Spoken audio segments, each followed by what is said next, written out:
A sought-after art piece by a controversial artist is tagging Toronto as home for the next few days. I'm Nitish Bissonauth. I'm talking about the Saving Banksy exhibit, which promotes street art and local artists.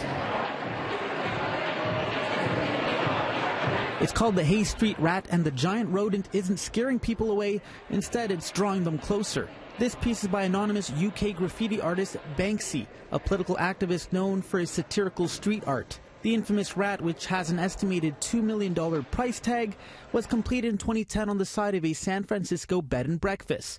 It was one of 8 illegal paintings on buildings across that city. A painting by controversial British graffiti artist Banksy has been removed from a building on Hay Street in San Francisco. Well, it's a Banksy. That's where Brian Greif, a passionate art collector and TV executive, first saw it.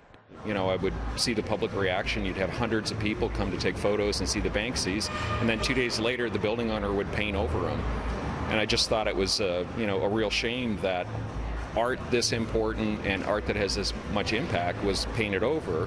And so I came up with the idea of saving at least one of the pieces. Through the building owner, he got the rights to the piece and decided to make the highly acclaimed 2017 Netflix documentary Saving Banksy, which has now turned into a tour, helping promote the importance of street art and starting a conversation. Well, graffiti is art. And, in my opinion, graffiti is one of the most important art movements in the history of art. Before, graffiti and street art was intensely private. Artists would go in their private studios, do paintings, send them to galleries.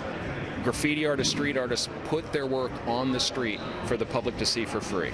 You can't disregard the whole art form just because there's a couple people out there doing what you don't like, because overall there's a lot of kids that, I was a bad kid and art saved my life, so I'm very thankful for that, and I think that art can save a lot of other kids' lives. The exhibit not only showcased Banksy's piece, but also helps promote local artists from each tour stop. For the art scene here in Toronto, this is an important opportunity. Although, yes, we are not LA or New York in terms of the artwork that's shown, the amount of incredible talent based in Toronto is growing, and we'll be there soon. Give an opportunity to local Toronto artists to showcase their work and tell their story is truly beautiful. When I go to any city, especially a city as big and as important as Toronto, I'm like, you have too many blank walls, you need more art, you need more murals. Greif says he's had plenty of offers for the piece but refuses to sell it. He says art like this is meant for everyone to see. Now, the exhibit is open to the public from June 6 to 11, and of course it's free for all ages. In Yorkville, I'm Nitish Bissonauth, City News.